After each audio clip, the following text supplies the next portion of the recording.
What's up, YouTube? This is Too Raw for TV.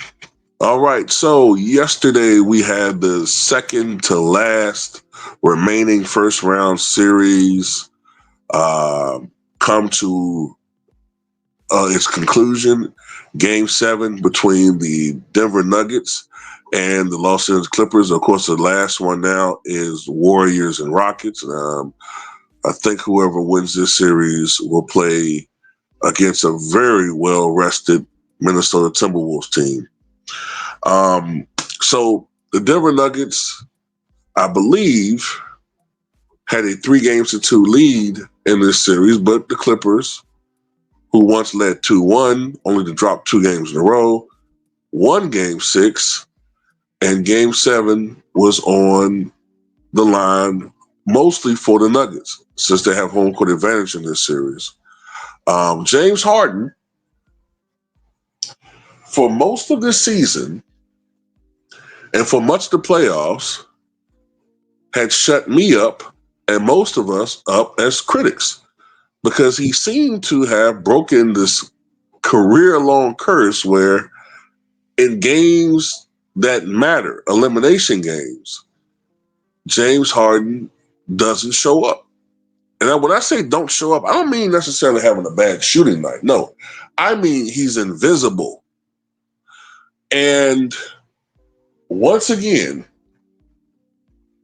in a Game 7, in an elimination game, James Harden disappeared. 7 points. I believe he only shot 2 of 8 from the floor. This is a starter, James Harden. Meanwhile, the much maligned Russell Westbrook of the Denver Nuggets, coming off the bench, had 16 points, I think 5 rebounds, 5 assists, 5 steals, and played excellent on both ends of the floor. And it's become known now that before the game, and before this series started, I should say, Carl Braun said that Russell Westbrook gave him tips and pointers on how to effectively guard James Harden. And Christian Braun, did I say Carl Braun? I'm thinking about the old 1950s player. And Christian Braun did just that. And the Clippers have been eliminated. The final score was 120-101. At one point, Denver had a 35-point lead in this game. They blew it wide open in the third quarter. And Russell Westbrook was important in that run. He had a big three-pointer during that stretch. There was also a transition attempt that he sent him to the line. He was fouled. He made 1 of 2 free throws, but the second free throw, even he could see that it was off, and he caught everybody off guard and had a very important putback.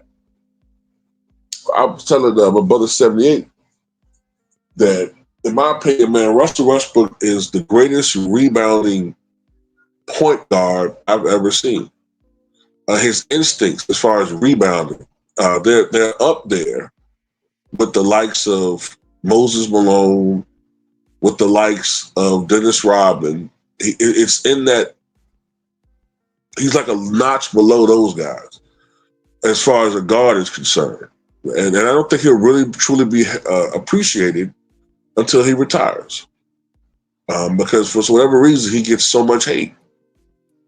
Part of it's because his game doesn't translate as well to today's game, where it's all about outside shooting and looking pretty with your jump shot and shooting a lot of threes and making a lot of threes, or his game isn't predicated on that. So his game seems, by some measure, antiquated, but it's effective.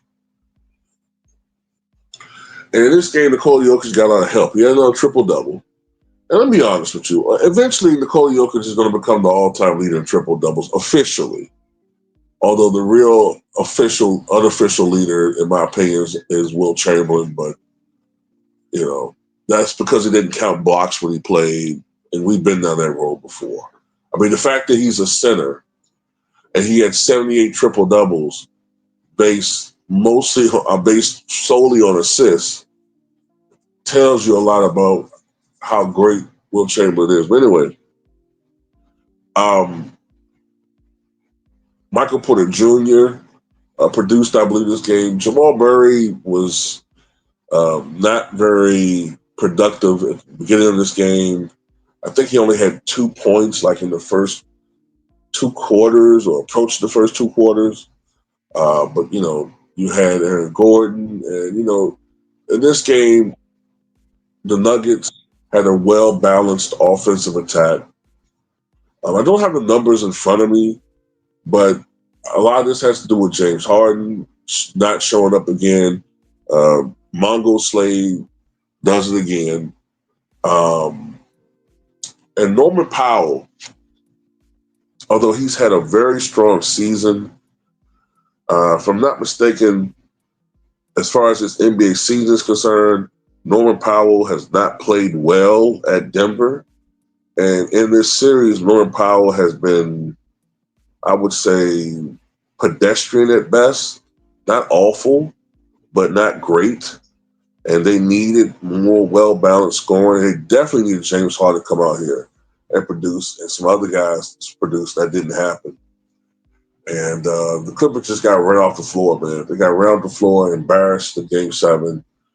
And, if I'm Steve Ballmer, if I'm the Nuggets organization, at this point, I'm looking at breaking up this team.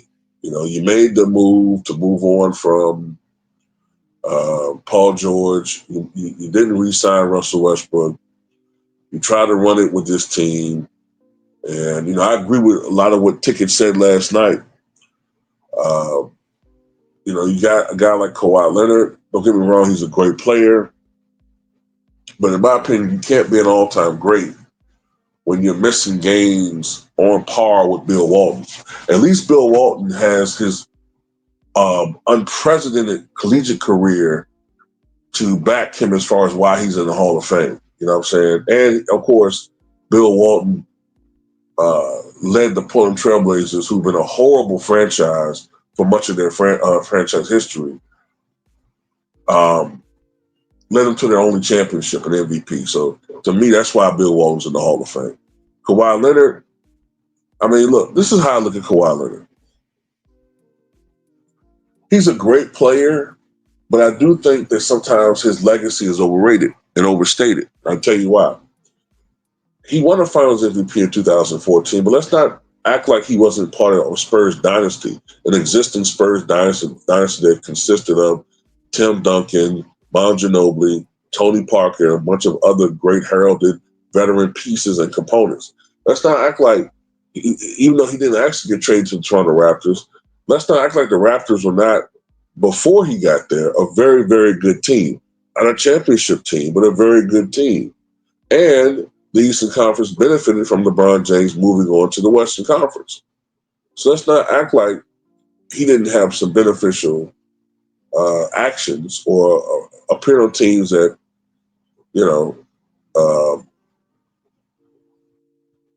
benefited from certain things. So I think that Steve Ballmer is going to blow this team up, and I don't blame him. But congratulations to the Denver Nuggets. And now they're going to face a Thunder team that, was 68-14 during the regular season. When you include the playoffs, now they're like, if you include the playoffs and the regular season, they're 72-14. 72-14. And people still don't believe in the Thunder. But anyway, that's all I got to say about it. Tell me what you guys think.